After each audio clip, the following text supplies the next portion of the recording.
आज हम जिस विषय पर बात करेंगे वो है क्रोध। क्रोध वो भावना है जो हमारे सारे जीवन को घेर कर रहता है। क्रोध को ना उम्र की मर्यादा है, ना ही ज्ञान की। कब, कहां और किस कारण से क्रोध पैदा हो जाए वो कोई नहीं जानता। और जब क्रोध जन्म लेता है तो तुरंत ही विचार करने की शक्ति खो जाती है। बुद्धि पर अंधकार छा जाता है। वर्षों के संबंध पल भर में टूट जाते हैं। सारा जीवन बिखर जाता है। किसी भी कारागार में जाकर देखिए, अधिकतर अपराधी क्षण भर के क्रोध का दंड भोगते हुए दिखाई देंगे, पर फिर भी हम क्रोध पर अंकुश नहीं लगा पाते। बार बार हम क्रोध ना करने का प्रण तो लेते हैं, पर बार बार हमसे क्रोध हो जाता है। ये क्रोध वास्तव में क्या है, क्यों जन्मता है और क्यों अंकुश में नहीं रहता?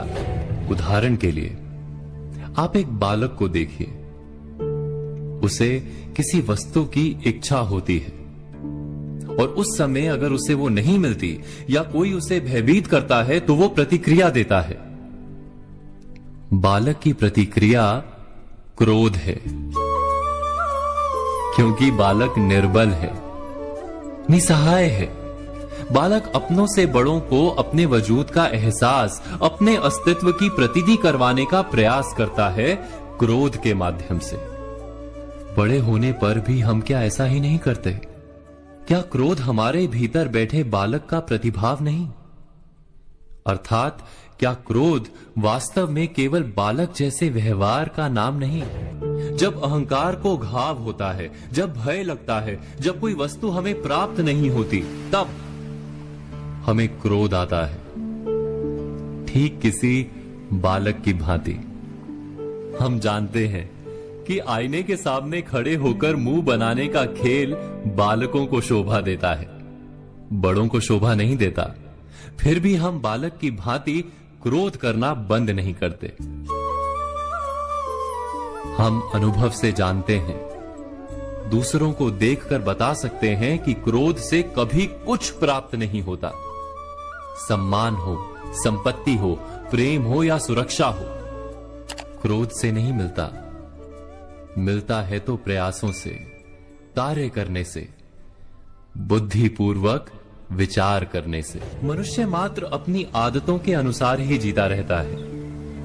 क्रोध भी आदत बन जाती है। हमारे चाहते हुए भी हम अपने प्रतिभावों को रोक नहीं पाते। हम स्वयं को बड़े या पुख्ता मानते हैं, पर थोड़ा सा कारण मिलते ही हमारे भीतर का बालक क्रोध कर बैठता है। अर्थात क्रोध वास्तव में और कुछ भी नहीं, हमारी बालक बुद्धि का नाम है।